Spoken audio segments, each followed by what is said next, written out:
бол миний ярих гэж байгаа юм юу вэ гэхээр нийгмийн сэтгэл зүйч мэргэжил авсан Америкийн нэгдсэн улсад 7 жил болох хугацаанд ийм мэргэжил авсан багш маань юу ярих гэдэг юм болоо гэж бодож байна. Би мундаг биш.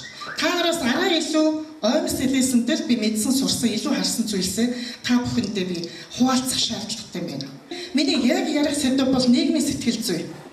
Нийгмийн сэтгэл зүй гэхээр нэг их том юм одоо Маркс Энгельсийн гот цээжилж хүн болж байлаа шүү дээ бид нар чинь дээд сургуульд өсөхдөө. Шашин шүтэж болтгүй юм шүү. Шашин гэж байдгүй юм шүү гэж.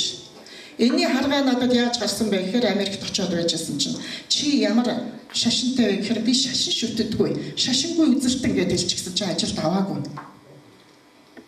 Тэгэхээр шашин шүтдэггүй хүн бол ямар ч итгэл үнэмшилгүй хүн байдаг байна. Шашин шүтдэггүй хүн бол ерөөсөө ирмэлцэлгүй хүн байдаг байна гэдгийг тэр үед ойлгож авч ирсэн. Тэгээд дэлхийн бүх шашныг судалсан. Бүх шашныг судалсан чинь эцсийн цаг нь юунтэй вэ гэхээр ганцхан зүйл дээр ирж тогтсон. Тэр юу вэ? Чи өөрөө өөрийгөө хайрлах ёстой гэдэг юмыг л бүх шашин хэлдэг юм байна гэдэг. Тэгэхээр энэ дээр юу гэж хэлэх гээд байна вэ гэхээр хүн өөрөө бодох ёстой юм байна. Бодох ёстой гэдгийг одоо энэ өнөөгийн нөхцөлд сэтгэл зүй гэж яриад байгаа. Бодох. Тэгэхээр нийгмийн сэтгэл зүй гэдэг бол нийгэмд байгаа хүн юу гэж бодох юм бэ гэдгийг л хэлээд байгаа. Тэгэхээр манай залуучууд бол энэ дээр маш хариуцлагатай байх ёстой гэдгийг л багш нь хэлээ. Тэгэхээр нийгэмд гэдэг маань чи өөрөө ямар нийгэмд байх юм бэ гэхээр чи өөрөө өөртөө нийгэм, чи өөрөө гэр бүл дотроо нийгэм, тийм ээ? Гэр бүл чинь чиний нийгэм байх нь. Энэ сууж байгаа, энэ клубт сууж байгаа залуучууд бол нэг нийгэм юм байна. Энэ сумын нийт хөдөлмөрчд иргэд бол бас нийгэм юм байна. Монгол орнд байгаа тэр 3 сая иргэн энэ бол бас нэг нийгэм юм байна. Дэлхийн нийт бас нийгэм юм байна. Тэгэхээр зэрэг нийгэм гэдэг хэлээд байхаар миний хажууд байгаа бусад хүмүүсийг хэлээд байгаа байхгүй. Энэ бусад хүмүүсийнхээ дунд би яаж авах юм бэ гэдгийг л би өөрөө мэдчих хэрэгтэй. Энийг нийгмийн сэтгэл зүй гэдэг. Тэрнээс биш тийм эрдэмтний ингээд биччихсэн ийм тодорхойлтыг би та нарт хэлье гэдэг энэ дээр гаргаад би хэлэх шаардлага байхгүй тийм үстэй. Тэгэхээр дэлхийн улс орнуудад нийгмийн сэтгэл зүйг ямар жишээн дээр тайлбарладаг юм бэ гэдгийг багш нэг хэдэн жишээ хэлээд тэгээд болно. Өнөөдрийн лекц бол манай ажил дээр даст боди жишээ нэг шинэ багш орсон. Манай ээжийн дүүний хөгшин байдаг юм а зайлвал би нүдэд болтгоо гэд нэг чөлөө авсан. Тэнхмийн эрхлэгч байлаа. За тийм юм байхдаа гэд явууллаа. Дараа нөгөө хөгшин чи бүр муудаад болтгоо. Дараа дахиад нэг ажилдаа ирдэг уцаар ирж байгаа. Яаваа ивэ нөгөө хичээл тасарч орж ирдэг. Гэсэн чинь нөгөө биений ядраад байсан хөгшин чи хорт авдартай болцсон байна. Дахиад нэг чөлөө авсан чинь нөгөө хөгшин чинь нас орчлаа. Дараа дахиад нэг чөлөө авсан чинь тэр яасан бэ гэхээр нөгөө хөгшний чинь бас нэг хүүхэд нь бие нүдэд болдог. Ингээд судлаад үзсэн чинь ээжийн дүү гэдэг хөгшин байдгүй. Зохиогод надаас зохиогод чөлөө авчихсан байж байгаа. Ингээд байх юм бол хүнд дотор нь худалч сэтгэлгээ хөгждөг юм байна л да. Тэгтэл нөхөртөө худлаа хэлж эхэлнэ. Би арай ажилласаа одоо яг гарч ийн гэл. Гараагүй байхдаа яриа л байдаг тийм. Годомчны энэ үзүүрт явж байхдаа би орж явна гэд хэлээд байдаг. Жохон ч гэсэн худлаа. Би годомчны үзүүрт орж ийн гэд яагаад хэлж болтгүй юм. Тийм. Утсаа унтраачаад утас унтарсан байна лээ гэл ингээд. Энэ ойр зургийн жижиг сажиг юмнасаар зүгээр л үнэн байх юм бол эерэг сэтгэлгээ гинэ. Тэрнээс биш тэр нэг эрдэмтний зохиолсон өгүүлбэрийг цээжлээ. Эерэг сэтгэлгээ нь бол ийм хэв шинжтэй, ийм зарчимтай гэдэл ингээд цээжлээд авах шаардлага байхгүй. Одоо мөнхнөөс дарга бол их юм хэлнэтэй эерэг сэтгэлгээний талаар тийм ээ. Тэгэхээр ийм сайхан залуу настай эерэг сэтгэлгээ бол одоо байгаа юм биш шүү дээ. Бидний өвөг дээдс бол эерэг байсан юм. Тэр одоо нэг жоохон нэг юм холимог болчиход байгаа. Сүрэг гэж хэлэхгүй л дээ. Нэг юу юм нэг юм холимог. Амар хэлбэрийг харсан, жоохон мэхэлсэн, хонжоо харсан нэг энэ жоохон юм ингээд холилдоод байгаа байхгүй юу? Тэгэхээр энийг боловсрохын тулд яах вэ гэхээр одоо гаргалгаагийн манай багш дараа нь хэлж өгнө. Ахмадын сургаалт. За чи яаж ч сан худлаа хэлээд байгаарэ гэдэг ахмад хүн байх уу? Байхгүй шүү дээ тийм ээ. Гэтэл одоо залуусынхаа хандлагаас шалтгаалаад надад нэг юм бодогдсон. Сая Баян уулын наадамд би очивоо. Анхудаа уулын наадамд очичаа.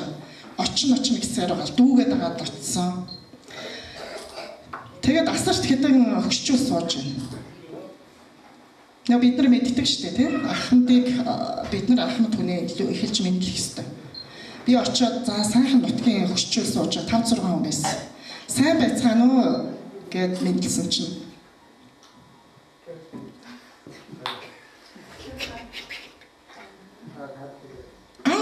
мэдсэн юм бэ гэхээр тэрвшгүй. Манай өнөрийн аав тэрвшгүй. Оо миний хүүхэн явж байгаа. Энд чи манай хүүгийн ангийн хүүхд шүү дээ. Тэрвшгүй мэдлээд намайг унссан. Хичнээн сайхан байв. Тэгээ би тэнд юу энэ чи яасан мэдлэлгүй хөгжчүүлвэ гэж ерөөсө бодоогүй. За хөгжчүүлтэй манай залуучууд маань мэдлэх нь ховордсон юм болов. Тэгээд яа харгаа болохгүй ийм нэг зуршилд орж байгаа юм болов гэд тэр үед бодсон л доо. Тэгэхээр таньдаг хүмүүсээ бол очиод мэдлэж чинь тийм үү? Таньдгүй хүмүүстэй ч гэсэн мэдлэж явах хэрэгтэй мэлээ шүү. Тэгжээч нөгөө хөгжүүл манай баярлаж бидний өөдөөс танихгүй ч гэсэн талархдаг энэ зан эргээд сэргэн. Тэгэхгүй бол залуучуудаасаа жоохон хал авдаг ч юм уу тийм ээ? Иймэрхүү байдал үүсэж байгаа юм билээ гэдгийг би бас жоохон ажиглаж байгаа. Ийм хэ юм дээр нөгөө нийгмийн сэтгэл зүйч хүн чинь нийгэм талаас нь айгүй гүнзгий гэж одоо тусгаж авдаг юм байна л да. Сураг сэтгэлгээ ноёлсон хүн болов ямар зөвөн хөгжчүүлвэ гэж бодно. Тэгж ерөөсө болохгүй шүү дээ тийм ээ. Тэр тийм биш. Энэ чинь өө аргагүй. Нэг удаа залуучууд яагаагүй хэрэг, мэдлээгүй хэрэг. Нэг бол миний мэдлсэнийг сонсоогүй хэрэг гэж дандаа эргээр зөвтгөж бодож байгаа хэрэгтэй. Тэгэх юм бол даргийнхаа хэлсэн үгийг та нар эсэргүүцэхгүй. Хэн нэгэн хүний зохиож байгаа энэ арга хэмжээг таслахгүй, хоцрохгүй, шүүмжлэхгүй ийм зан суун. Шүүмжлэгч байр суурин сандаалах юм бол манай Монгол хөгжихгүй. Манай суун ч гэсэн өнгөрсөн суун шүү дээ. Хүнчгэж байхгүй, шилжээ дууслаа гэд надад хүн тэгжсэн. Үлднээ л гэж хэлсэлтэй. Би бас амраад очдог. Зундаа бол хүн олон болдог гэж. Зарим нь амран, зарим нь амраад ирнэ. Тэг нэцтэй угаасаа. Энийг л эерэг сэтгэлгээ гэж яриад байгаа. Тэрнээс биш нэг эерэг юм гэдэл. За би дэлхийн хөгжлийн төлөө ингээд улаан тугаараа уухай дайраад явна гэдэг юм уу. Иймэрхүү нэг амар юм биш шүү дээ. Би өөрөөсөө эхэлнэ гэж түрүүний өөрөөсөө эхэлнэ гэдэг чинь. Би өөрөө хүнд өөрийгөө ойлгуулна. Цаад хүнээ ойлгоно. Хоёр харилцсан юм байгаа биз? Нийлээд онц. За би өөрөө хүнд сайхан хандав. Хүнийг надад сайхан хандуулахын тулд би яах вэ? Би нэг машин цуугаад явсан. Дотор муухаараа даралт ихтэй болдгоо. Би голд суучдаг юм гэсэн чинь хөөр. Өөр унаад суудаг байж. Ингээд байсан нэг залуу. Эмэгтэй хүнтэй. Тэгэхээр ийм байдлаар ингээд өөрийгөө ингээд цэнэглээд байх юм бол нөгөө хүүхдэд төвөрцөн явж байгаа байхгүй юу? Тэгэхээр нөгөө хүүхд маань юу сонсож өсөж байгаа вэ тийм ээ? Энийг бид маш их бодох ёстой. Тэгэхээр залуу хүмүүс залуучуудаа үлгэрлэх ёстой. Тэгэхээр миний бодож байгаа юм бол ерөөсөө Улаанбаатарт бол дэдгүүрийн хаалган онгойл зогсоод байдаг шүү дээ. Нөгөө хүн гарч дуустал намайг хизээ оруулах нь залуу хүн, эрэгтэй хүн, эмэгтэй хүн, хөгшин хамаагүй л гаргаад байдаг. Тэгээ манай охин нэг удаа тэсэхгүй ээж орооч гэж энэ хүмүүс гарч дуусаагүй. Дайраад орооч гэж хэлсэн. Дайраад орох юм уу? Яавал дээрээ. Зам хөндлөн гарч чадахгүй. Цагаан шугам дээр зогсоол байсан. Машинууд яваал. Дахиад нэг хөгшин байна. Тэр миний хажуунаас суудчихсан. Хоёлаа гарчихсан гэдэг. Харнаа хичээ байж гэсэн. Машин яваад нэг ч хүн намайг цагаан зураасан дээр гаргаж өгөхгүй явуулаад байсан. Америк 7 жил болоход замын тойруу дээр явган хүн төрүүлээд гарах газар 2 удаагийн тохиолдолд намайг дайрч хаалтаад өнгөрчихсэн. Тэр хэн байсан гэж Монгол залуучууд байсан. Тэгэхээр энэ Монгол хүний сэтгэлгээ бол дэлхийн хүмүүсийн сэтгэлгээтэй зөвлөхээр багуу хүчтэй байдаг. Тэгээ тэрийг одоо яагаад ингэ хэрэгжүүлэхгүй байдгийг юм бэ гэдэг дээр бас жоохон эмзэглээд яваад байдаг юм. Тэгэхээр энэ тал дээр бол манай өдөөний залуучууд шал өөрлөлтөө. Үнэхээр өөр. Тэр тусмаа манай сумын залуучууд бол үнэхээр гайхамшигтай санагддаг надад. Би сумандаа ирэхэд сэтгэл түгших юм байхгүй.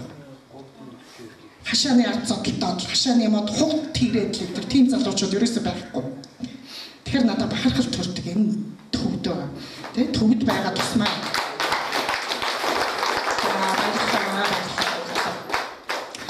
Тэр та нар ажилласан уу юу? Би ер нь нэг хүнтэй мууддгүй юм. Тэгэхээр одоо яг багш гэдэг утгаараа биш тийм ээ. Цагаат хүнийг надад сайхан байлгахын тулд би тийм зан гаргахаас өөр арга байхгүй. Тэр нь бас нэг ямар зөвлөгөө өгөх үү гэхээр өнөөдөр өглөө би хашаанаасаа гараад ирсэн чинь манай хашааны урд А4-ийн бичгийн цаасны хэртэй бол 2 машины дугуйны мөрөл газар зураад зогсчээ. Мундаг байгааз. Тэр машины жолооч яах нь тэр машиныг тэгж өвдүүлж. Би үзгээ чанга дарахаар үзэг явуулаад байгаа юм шиг санагдаж. Ном урахаар нэг нулимс гоож байгаа юм шиг санагдаад байдаг учраас миний ном ерөөсөө урагддаг байхгүй. Тэгсэн нэг багш зэмлжсэн. Чи номтойгоо ерөөсөө ажилтгүй юм бэ? Чиний ном шинээрээ байна гэж. Би номоо урд чаддаггүй л гэж хэлсэн л дээ. Тэр номыг уншиж байгаа хүн номын хуудсыг эргүүлж сурдаг. Тэрүүнтэй адилхан маш олон удаа эргүүлээд байхаар ч сайхан эргээд л байна гэдэг сурчин тийм үү? Тэг хүзэр яаж хольд сурдаг гэлээ тэр шиг. Тэр ийм ингээд нэг дадал болгож байгаа зүйлээ сайн сайхан зүйлээр дадал болгоод авах юм бол бидний дотроос би та нарын гэж хэлэхгүй би өөрөө ч гэсэн алдаатай юм. Нэг сэтгэл зүй дээр нэг онц авах гал зүтгээд л өстой Америкуудаар заалгасан жоохон сууж авсан. Яаж сууж авсан бэ гэхээр би явхаасаа өмнө маш тийм нэг талыг барьсан хүн байсан юм билээ. Зөв юмны төлөөлт зүтгээд л үгүй энэ чинь ийм л байх ёстой. Говьталсан мэд дунд сургууль тэнд гүйж явсан хүүхэд намайг хараад гүйхээ болдог байсан. Би яагаад тэр хүүхдийг тийг дарамтлж байсан юм бэ? Гүйжлээ л дээ. Тэр таацын хүртэл үсэрчлээ. Тэгээ буруу юмыг харах юм бол заавал зөв болгоно гэж чамайг буруутгаад зүтгээд байдаг ийм хүн байсан. Гэтэл очиод яасан бэ гэсэн чинь миний сэтгэл нийгмийн сэтгэл зүйн даалгавар хийх болсон. Даалгавар хийхдээ яасан бэ гэсэн чинь ажил дээр очиод олон үндэсний хүмүүс нэг дор ажиллаж байгаа. Би Гондураас хүмүүс, Мексик хүмүүс, Турк хүмүүстэй хамт ажилладаг. Энтэг босстой. Дахиад Монгол хүнтэй хамт ажилладаг байсан. Тэндээсээ чи нэг юм олж ирээд зас залруулсныгаа аваад ирээ л гэж хэлсэн. Тэгээ яасан бэ гэсэн чинь тэр Гондураас хүүхэн монголчууд нөгөө сайн ажилладаг учраас Гондураас хүүхэн шарлагчээ. Дэлхий хаач байсан шарлах хардан сэрдэн юм байна шүү дээ хүмүүс байна тийм. Тэгсэн чинь манай нөгөө монгол охины гутлын хаачлаа тавьчихжээ. Энэ бол шарлахсан сэтгэл. Манай монголчууд харин тэгдэггүй юм тэр нь бахархмаар. Өөрийгөө л зовоогоод өгдөг байхгүй манай монголчууд. Энэста сайн ажиллаад илүү цалингийн авчлаа. Гэт өөрийгөө зовоогоод өгдөг. Тэр хүн бол өөрийгөө зовоодог. Энийг сайн ажиллаад авсан илүү цалингийн ингээд огтлоо хайчих байгаа байхгүй юу? Утгыг ойлгож байна уу? Надаас илүү авсан хүмүүс $150 гутлаа авсан тэрийг нь огтлоо хайчихсан. За би тэр хүн дээр ажилласан да. Тэгтэл нөгөө монгол охинтой гэж энэ чинь Америкт хамаагүй тэрсэлтэх юм бол би шоронд орно. Энийг би алгадчмаар санагдаад байна. Алгадаж болохгүй. Алгадах юм бол цаахан цаашаа харж ирсэн өмнөднийс нь араас ингээд огтлоо хайцсан байж шээ. Тэг нэцтэй дамжираад тэрсэлтэх юм бол улам тэрсэлтэн. Тэгэхээр тэр хүн би ямар зөвлөгөө өгсөн бэ гэхээр чи айгуус хайртай гэж хэл. Маргааш юу ч өмсч ирсэн бай чи их гоё харагдаж байна гэж хэлгээд зааж өгсөн дөө. Зөв болоо буруу болоо. За чи маргааш ирэхээр нүрийг найдчихгүй юу? Эсвэл өөдөөс нь ойлгочихгүй юу гэж хэлчихсэн юм. Айлын дээр болоо. Тэгсэн маргааш нь би нөгөө гутлаа хог дээр хэлцөө. Чи ямар гоё харагдаж байна гэж нөгөө ч англиар хэлж байна нөгөө Гондураас хүүхэнд. Тэгсэн чинь нөгөөх нь бүр гайхаад өдөөс нь хараад. Би ингээ хордлоод байхад яагаад намайг ингэж байгаа болоо гэсэн шимжтэй хараад байсан. Тэгсээр байгаа сүултээ өглөө эрэхтэй тэврэлдээд ингээд уулздаг. Тараад явахтаа санамдаа гэж хэлээ тэврэлдээд явдаг. Ийм найзууд болсон ш тэр хоёр. Тэгээ би тэр юуны даалгаврыг тэрүүгээр хийгээд би 99 орсон. 99 оноо 100-аас үсттэй. Тийм ээ? Нэг оноо юун дээр алдсан гэхээр тэр хоёрын тэврэлдэж байгаа зургийг аваагүй байсан учраас нэг оноо алдчихсан. Тэгэхээр ямар ч улс оронд эерэг сэтгэн гэдэг бол маш чухал юм аа гэдгийг эндээс харж байгаа. Эерэг гэдэг юм дээр бас нэг юу байж болох вэ гэхээр сурах. За намайг малчин одоо их ухаантай гэж хэлчихлээ профессор болчихлоо гэд хүн сурахгүйгээр орхино гэж байхгүй тийм. Тэгэхээр та нар бол хөдөө байсан ч Facebook ордог энэ орчин нөхцөлдөө баярлах хэрэгтэй. Баруун аймагуудын захын сум одоо л нэг энэ гэрэл гэдэг юмыг харж байна шүү дээ. Тэгтэл манайх яасан? Түрүү 100-д гэрэлтэй золгосон биз дээ. Намайг 82 онд найрамд цуслан явхад спортын хувцас гэдгийг мэдтгүү баруун аймгийн хүн ирж ирсэн шүү дээ. Наадах чи ямар хувцас юм бэ? Тэгээд тэнд болохоор даавуугаар ойсон хувцас өмсөд ирсэн. Тэгээд тэрийг зарчих гэд надаас гойгаад үгүй болтгүй юм гэж. Би тийм баригдмал байсан.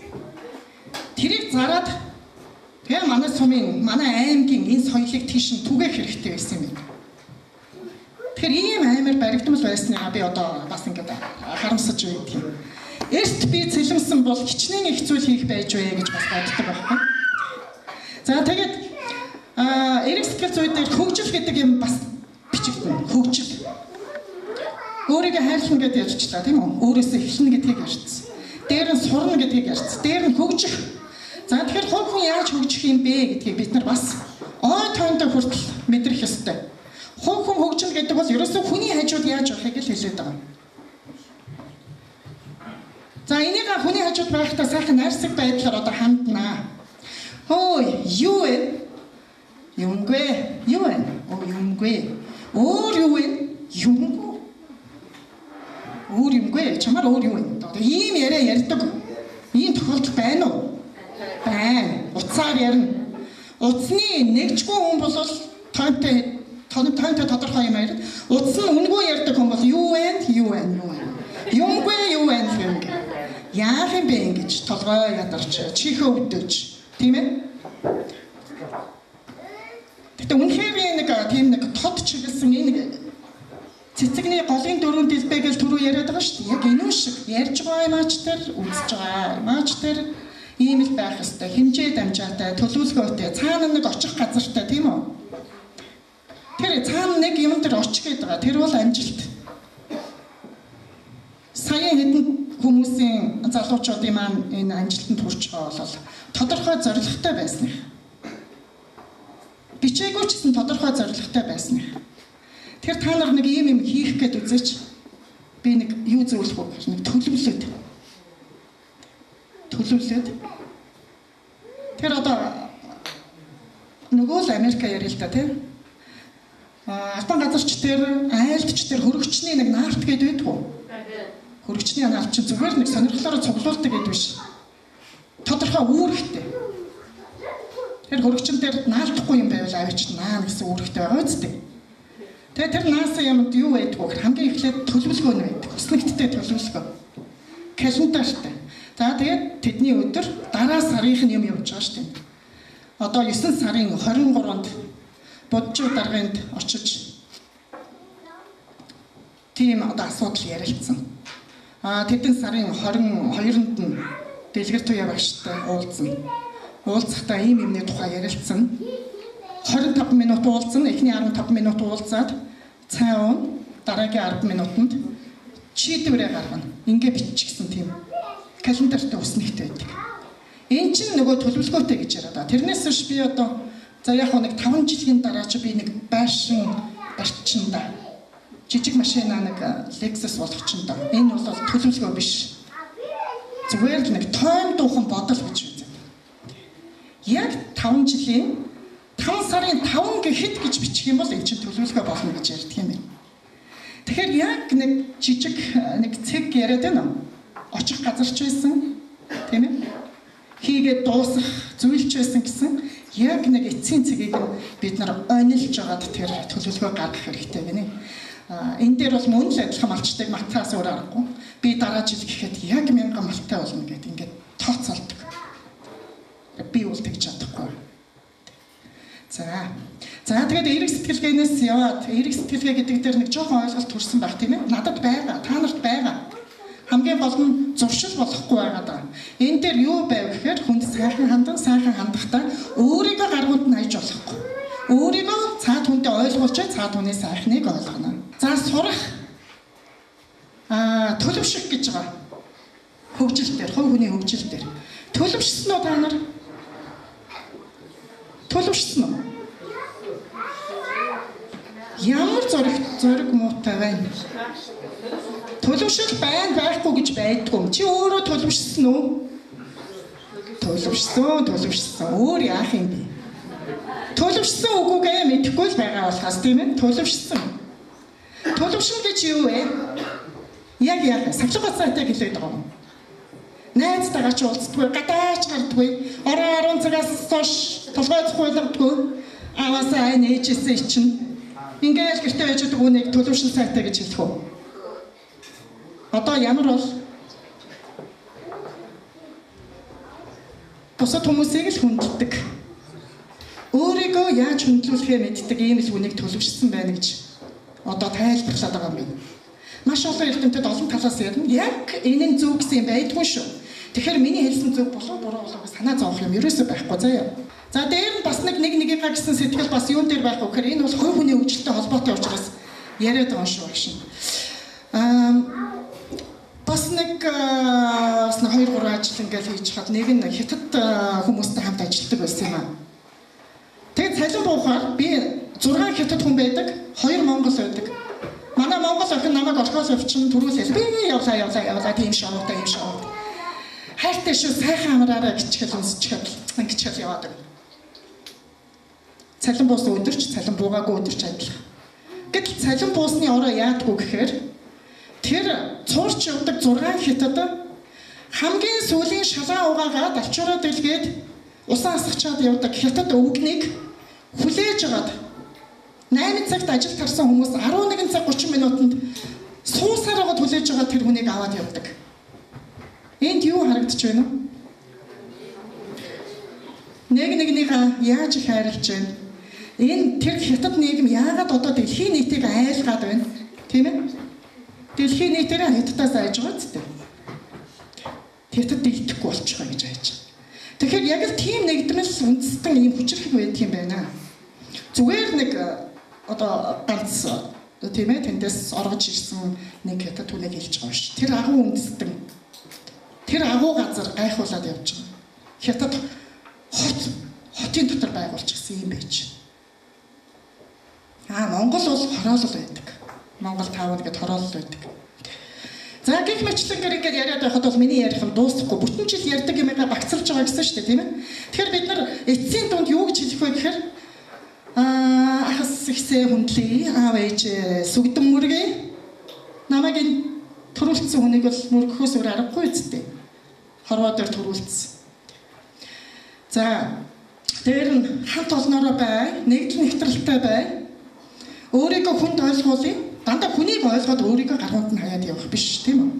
Бидний өнөөгийн амьдрал тутамд одоо бидний туулж байгаа алхам бүр нийгмийн сэтгэл зүй байдаг.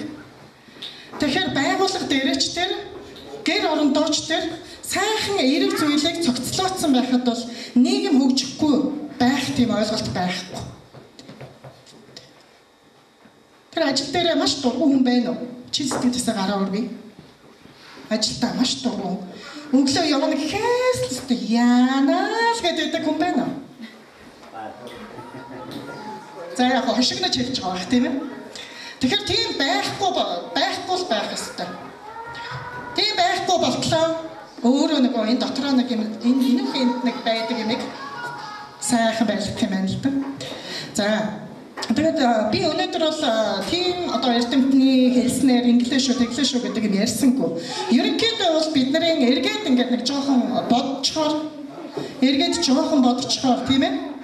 Нэг ер нь болмоор байгаа нэг тийм байдал үүсвэгүй. Нэг болмоор юм шиг чадмаарч юм шиг нэг тийм итгэл үнэмшил төрж байна. Би хүнтэй муудахгүй.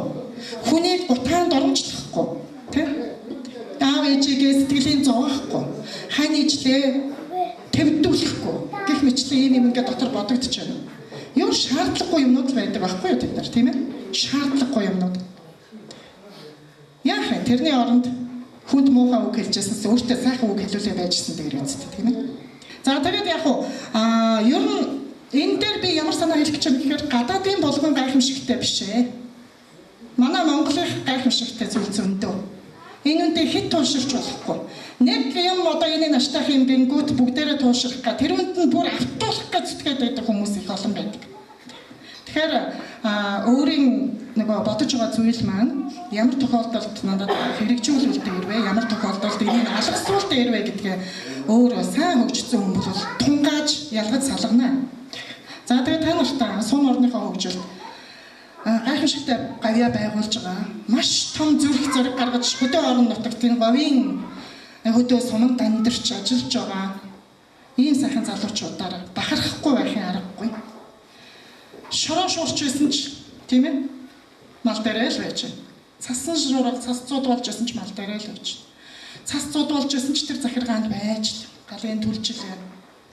Тогийн залгажил байна. Усын зөөжл байна. Ийм гайхамшигтай хөдөөнийхөө ард иргэдэд би хайртай. Тийм ч учраас би 100 бизнес хийгээд явна. Англи хэлний сургалт хийгээд явна. Тэгхгүйгээр би сумдаа ирж амраа. Та нар багтан сайхан жаргаж амрах дуртай. Тэгэхээр бүгдээрээ би биенээрээ бахархъя. Бүгдээрээ би биенийгээ дэмжиж. Энэ л ерөөсөө хувь хүний хөгжил гэдэг юм. Энэ бол эерэг сэтгэлгээ юм аа. Миний ярианы хамгийн сүүлийн загварлаа бол энэ. Тэгээд ахмадынхаа сургаалыг сонсож хэдүүлээ. Тэрнээс өмнө би нэг дурсаж явдаг юм аа хэлэхэд захирал маань гавьяат багш болсон. Түрүү яагаад гавьяат багш болсныг та нар ол мэдж байгаа. Ерөөсөө ардын хүүхдийг гайхамшигтайгаар сургаж, гайхамшигтай гавьяа байгуулсан учраас гавьяат болсон тийм үү? Тэгээд Монгол телевизээр 2-3 цагийн багштай шууд ярилцлага хийсэн тийм ээ. Энэ өндөр би үзэгчтэй хүндлээд би зогсож ярина гэж хэлсэн байхгүй юу. Эннээс хойш би хичээлдээ заавал би зогсож ярина гэх. Одоо ингээд судасны бүдүүрэлтэй тийм ээ. Одоо нурууны суулт өгч гэсэн ийм багш зогсож байна. Тэгэхээр хүнд би бол тэр өвчнөг ерөөсө тоохгүй би эдгээгээл авна. Идэхгүй ч гэсэн би бол үр шимээ одоо оюутнуудад өгч гисэн гэж бодож байгаа байхгүй. Тэгэхээр хүний гайхамшигтай хүмүүсийн надад үлдэх юм юу байдаг вэ гэхээр тэр сайхан зуршил байж сайхан зуршил. Дээр нь юу вэ гэхээр 2 жилийн өмнө багшийн одоо энэ цэцэрлэгжүүлэлтийн энэ гавья байгуулсан талаар телевизээр нэвтрүүлэг явсан. Би бас нэг пост тавьсан нодон жил та нар харсан байх тийм. Энэ дээр юу гэсэн бэ гэхээр маш их гүнзгий тийм ухаан заасан. Хүүхдүүдийг гүзээлцгийн тарьгээд байх юм бол тарихгүй. Тарих хүсэл төрөхгүй. Чиний тарьсан гүзээлцэг нь чамд дараа нь хурааж аваад идэхэд ямар сайхан амттай байх болоо гэж хэлэхэд чиний хүүхдүүд чиний оролцоогүйгээр гүзээлцгнээ тарих сонирхол төрнө гэж хэлсэн. Энэ гайхамшигтай ухааныг бид нар сурья. За тэгээ багштай микрофоныг шилжүүлээ. Амьдрахын тулд хүн эрүүл байх хэрэгтэй.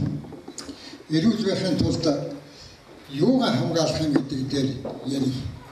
Нэг эмч бичсэн байна. Эцэндээ гомдсон эсүүд бөөгнөрөд эцнийхээ эсрэг ажил хайхыг өвчин. Төрийн иргэс гарвал үхэл гэнэч. Тэгэхээр хүн болон эдэлсэн хайрлж хамгаалж байгаарай. Өвчнийг багаас нь эхэлж эмчилүүл нэрүүл байгаасаа. Хоёрдугаарт нь Монгол малчин ард түмэн яагаад уцаар оо хилэн баг байдсан бэ гэдэг талаар. Яагаад гэвэл малаа хонио хариулаад явхад би тийшээ явахгүй чадахгүй гэдэг гэж хэлдэг хүн нэгж байна. Хоцож бай чи би усуухгүй гэж хэлдэг мал нэгж байна. Тийм учраас малчид сэтгэлийн хямрал байдаггүй. Ингээд урт удаан насалдаг. За 3-дугаарт нь эр хүний уужуухан сайхан ухааны талаар нэг жишээ хэлье. Та нар жишээ хэллээ гэж битгий бодоорой. Хөдөө суманд нэг баг тушаалын нарийн бичгийн дарга ихтэй хүн байж. Нарийн бичгийн дарга хөдөө орон нутаг хөдөөгөр явж байгаад орой нэг цагийн үед хүрээдик тэгсэн гэрүүлэн нэг юмтай хитж байна гэх. Тэгэхээр энэ өөрөө босоод орж ирээд цагаан халаад яваад тэр авгаан сотно гэдэг юм би. Сотно надад гудас байна гэж. Тэгээд гудасчаад за хүн гадаа хүйтэн байх шүү. гадаа гарахтаа англи замаа сайн цочлоорой гэж нөгөө эрийн нөхөд нь хэлдэг юм байж. Тэрнээс хойш тэр эмэгтэй нэгж хүнтэй хавтаг юм гэнэ л. Энэ бол эрэгтэй хүний уужуухан ухаан уучлал гэдгийн эрдмийн дээд. За эмэгтэй хүний сайхан хүлээлттэй чанарын тухай нэг жишээ хэлье. Самбууга Арханга аймагт сумын намуурын дарга байжээ. Тэгээ намуурын дарга байж бод аймгийн намын хорооноос Самбуугаг аймгийн намын хороонд дэвшүүлсэн байна. Гэрүүл нь малчин.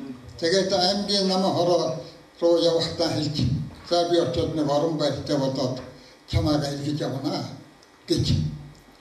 Тэгээд наавган хүлээгээд байж 100 авсан нэлээ намар ирсэнгүй өвөл ирсэнгүй тэгсэн чинь нэг хүнтэй нийлцэн сурагтай байлээ. Архангайд. Тэгээд 2 жилийн дараагаар Самбууга хөнгөн төрөлтэй хүрээдэж нэг өндөр цагаан хөнгөн дагуулдаг ирсэн. За авгахаа нэрээр хэдээд за би энэ өндөр цагаан хөнгөнтэй амьдрал нийлэх боллоо. Чивнийгээ сайхан амьдраарай. Намайг намын төвхөрөө дууцсан байна. Тэнд ажил боллоо гэж. Тэгэхээр энэ авган өвгөн тэглгүй яах вэ гэж өнөө эмэгтэй тэр Самбууга хоёрт хойно гаргаж өгөөдөл айрыг цагаа өгөөдөл эмэгтэйдийн дээлийн мөнгө өгөөдөл дээлийн мөнгө. Тэгээ хэлсэн байна. За 3 жил Самбуудан би хоол өгнө. 3 жил хоол өгөх гэж. Тэгээд явахт нь одоо гихтэйхэн зайлаатал тэр эмэгтэйд ёр уурсангүй бэлэгшэлтэй өгөөдөл баяртайгаа хэлээд явуулж. Эхний жилд нь хоолыг өгч. 2 дахь жилд нь хоолыг өгч. 3 дахь жилд нь Самбууга дахиад ирлээ хөнгөн төрөлцөө. За сайн байна уу гэж. Сайн байна. Яасан гэсэн өндөр цагаан хөнгөч нам хаяад явцсан. Одоо би таныг авах гэж явна шүү гэж. Тэгэхээр тэр эмэгтэй юу гэж утсан бүтээн дэрэг энэ дагуулад ирж байгаа эмэгтэй бол Самбууд маань хань болохгүй. Ямар ч гэсэн би сайхан сэтгэлээр 1-2 жил ичийн өгөж тэгтэр учраа нь олдно гэж. Энэ бол эмэгтэй хүний сайхан уужуухан сэтгэл. Хүнд уужуу сэтгэл хэрэгтэй. Уурлахад 14-ээс үхэж байдгийн гинлээ. Баяр гинэхэд 64-ээс сэргэж байдгийн гинлээ. Тийм учраас та нартаа үргэлж баяр баясгал инээ төр хийж өгөхнийг хүсье. Анармана сайхан залуучууд байна. Ер нь тэтгэврийг гарна гэдэг бол насны юм.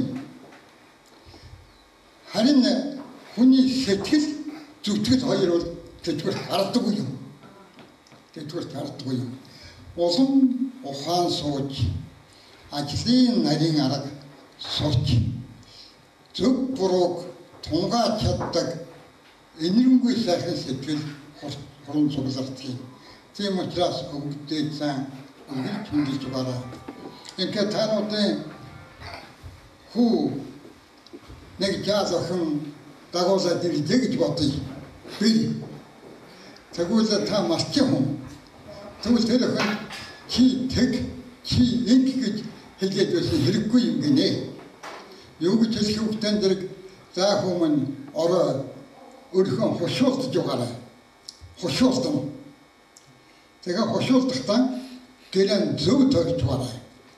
Өглөө босоод өрхөн татж байгаарай. Зөв тойрч өрхөн татчих шүү гэж хэлж.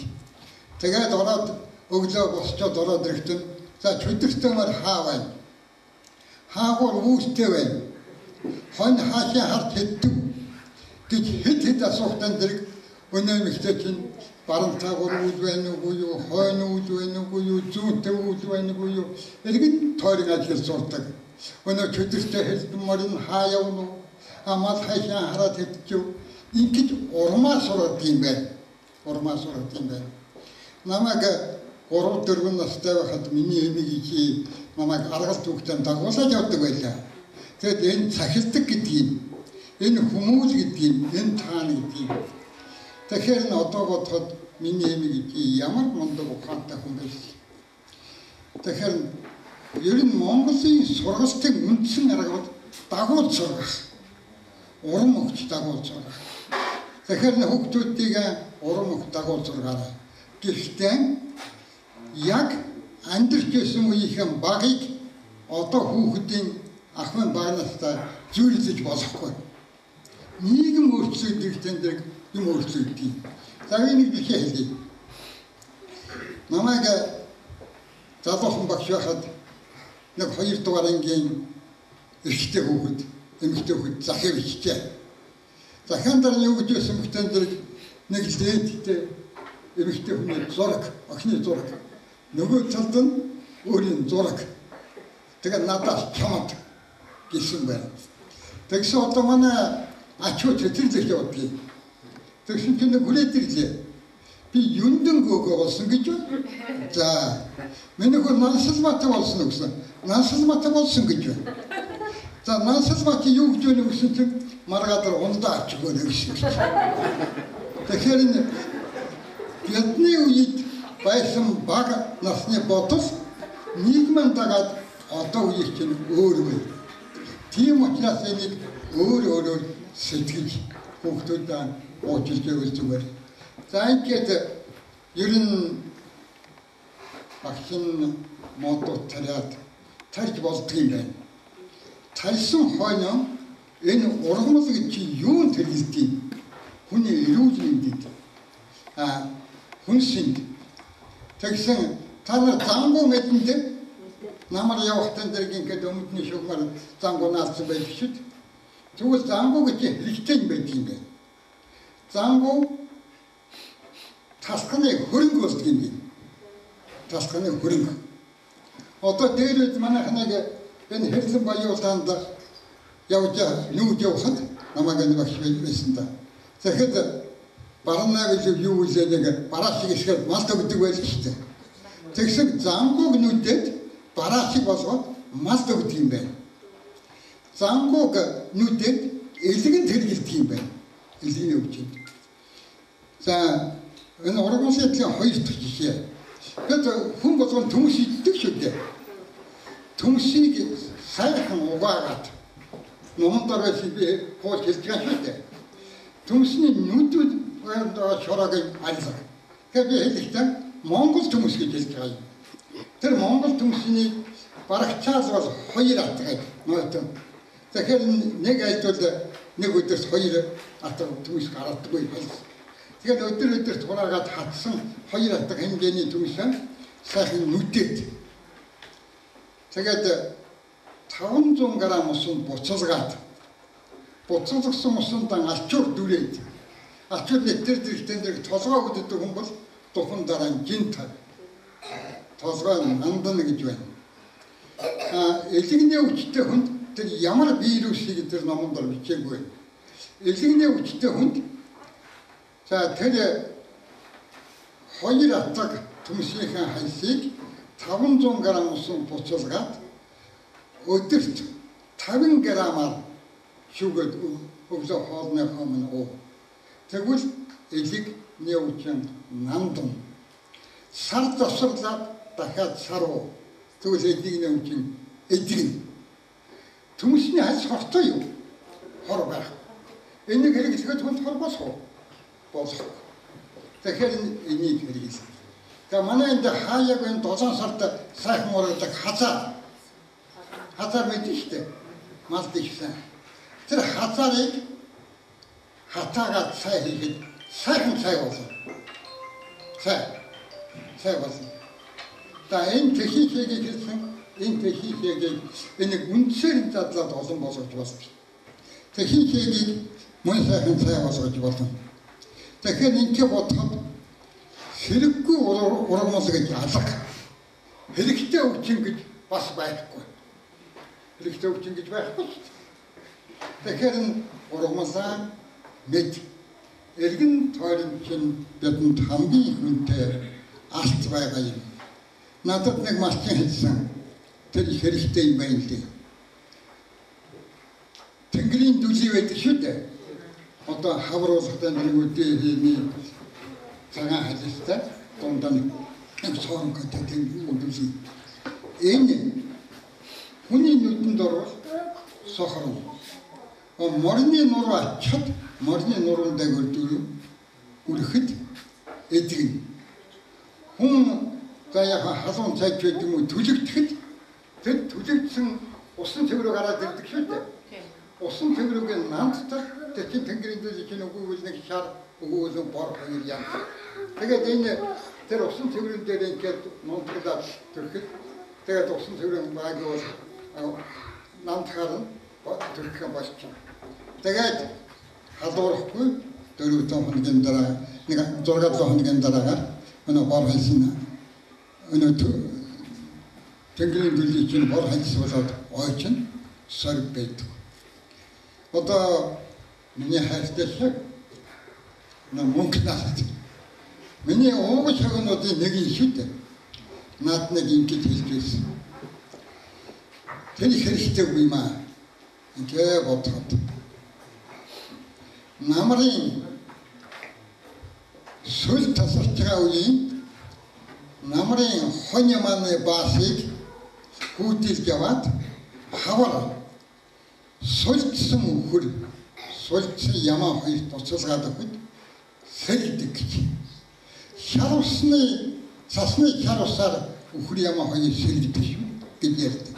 Энэ бол яг ихтэй зүйл.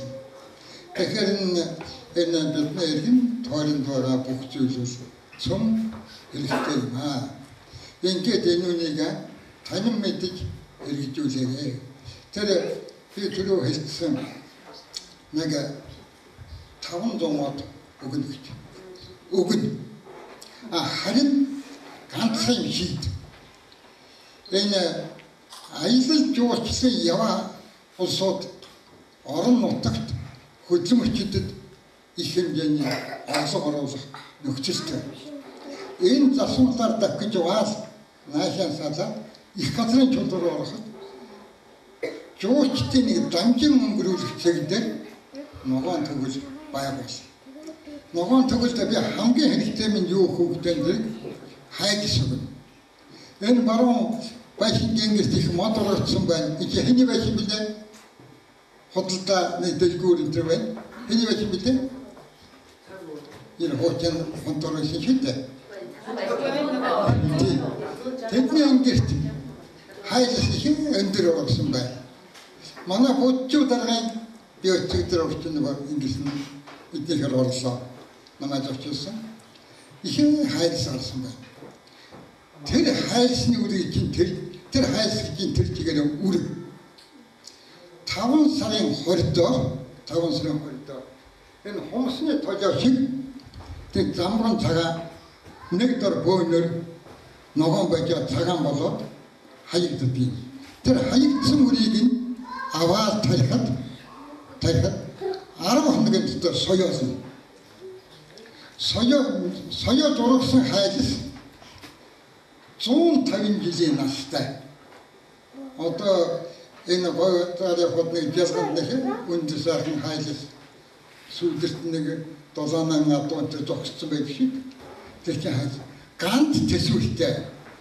Хүйтэн төсвөлтэй. Барагтай боловсцгаа авдаг. Үхэн гэж байдаг. Манай хотчууд дараа надад энэ хоёрыг үзүүлсэн. Тэр хайсны нүхийг үзсэн. Таач урган гэсэн одоо ургацсан байна. Тэгэхээр ийм юм тари. Энийг тариад үрийг эндэн ургуулад гарсан илүүдэл хайсан ойролцоохон сумдад зар нэг ширхгийг хамгийн хямдхан нэрээр 1900 цаанахад 2500. Тэгэхээр нэг алга хайшаа нэг метр хэрийн газар үр тарихад үрийг чирээс их амархан. Зүгээр ингээд цацаад дээгүүр нь ээлж цацдаг. Тэгээд 10 хоногийн соёолоод дараагийн жилд захаас нь ухаж яваад үнцэн ингээд сагсайсан байдаг. Нэгээр сугалж яваад 15 сантиметр тарчих. Тэгвэл дараагийн жилд ийм болно. Энийг анзаар мөнгөж хөзөр хөглөрсөн мөнгө байгаа юм. Ухаарыг мэддэггүй хэлж өгье. Тааket яриагаан дуусган та нар маань ядарч байна. Ингээд та нартаа хамгийн сайн сайхан болгоомжлъя.